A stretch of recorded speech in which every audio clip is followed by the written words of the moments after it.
Man, I'm really bored during this entire quarantine thing. Maybe I should play a game I haven't played in a few years.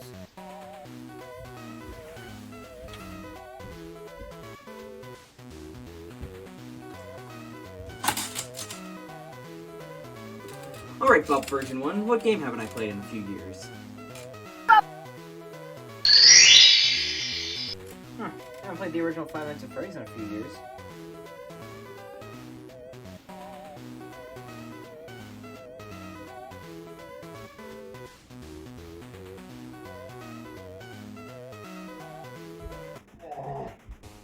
Oh, jeez, man, you know how hot it is in there?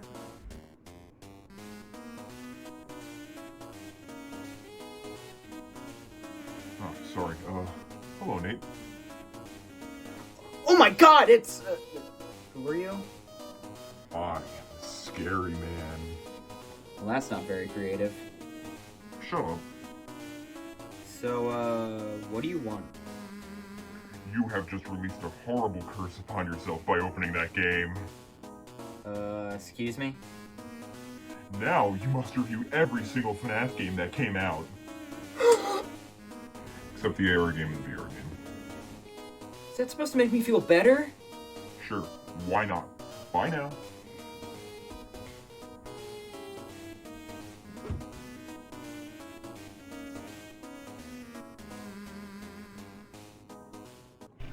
So I guess I'm now stuck covering this game series. I don't hate this series though, not by any means. I just have other things to do. Let's start with the first game, where it all began. Five Nights at Freddy's. Five Nights at Freddy's was released on August 8th, 2014 after creator Scott Cawthon had received criticism on his previous game, Chipper and Sons Lumber Company. The main one being that the characters looked like animatronics, so Scott took this criticism and made a game out of it.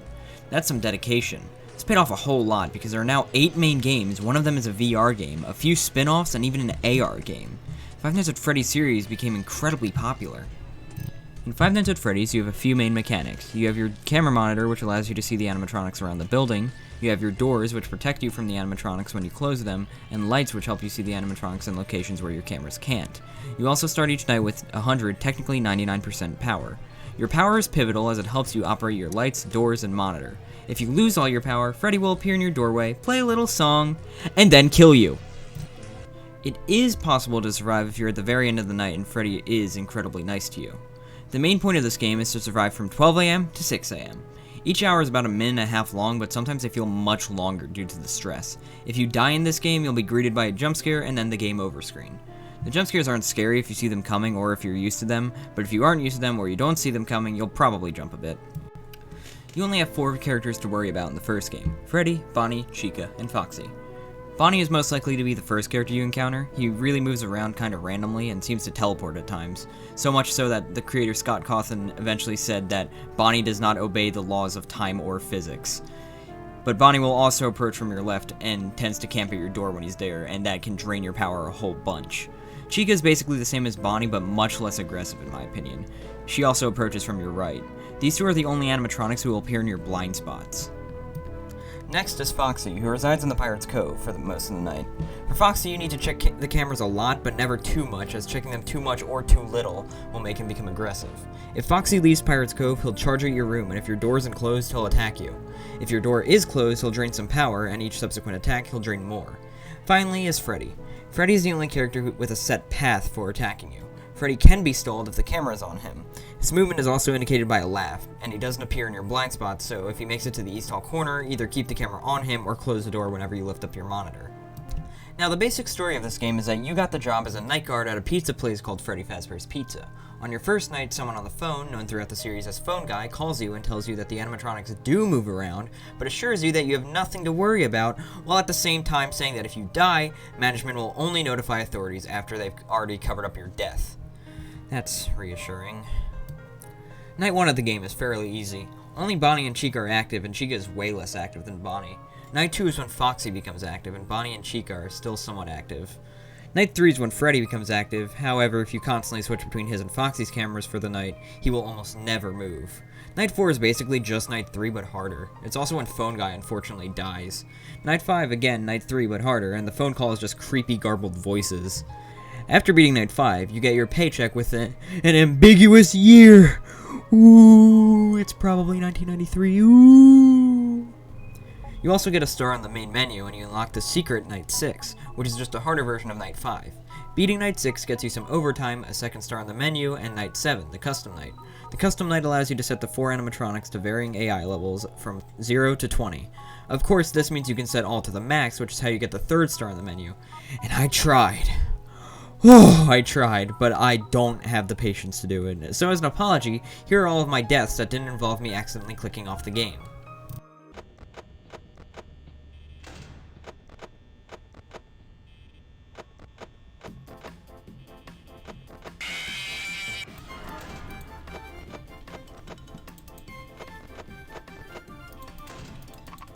Oh, come on! My fault. My fault completely. I really messed that one up.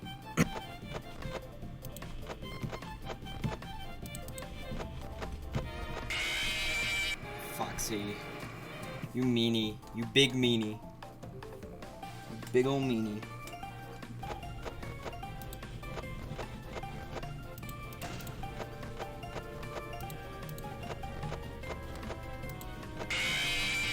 It's always him. It's always him. It's always Foxy. Foxy is so mean on this night.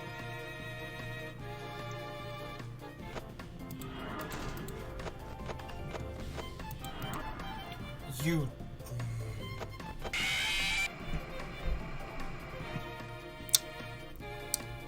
Bonnie or Foxy. Always Bonnie or Foxy.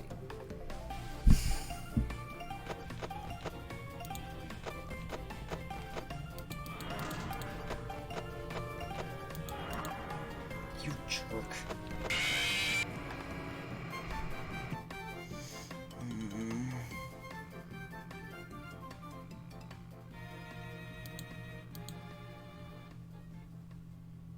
Maybe one day I'll attempt 420 mode on my stream or something, but I don't know.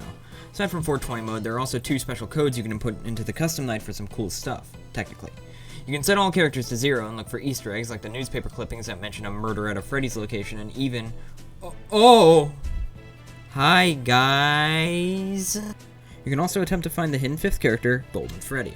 Golden Freddy will randomly appear in the West Hall corner, replacing a poster of Freddy. Golden Freddy will then appear in your room, and if you don't pull up the monitor quickly enough, he jump scares you and crashes your game. The second special setting you can put on the custom night is setting the characters to 1, 9, 8, and 7. Doing this will cause Golden Freddy to immediately jump scare you, and therefore, your game will crash. The reason this happens is because of rumors regarding inserting the previously mentioned numbers into the custom night getting you a secret ending, which was untrue. So to stop these rumors, Scott Cawthon put in the Golden Freddy kill. These numbers referred to the year 1987, in which someone got their frontal lobe bitten out by an animatronic at a Freddy's location, which Phone Guy briefly mentions on night 1. Okay, that's it for the first game. I do think this game still holds up, probably because it's only about 6 years old, but yeah, it's still fun to play through today. Oh, jeez. Hey, you did it! Yeah, not too bad. Wait, did you say you didn't beat 420 mode? Bro, cut me some slack. That mode is super hard. Fine, I'll cut you some slack. This time.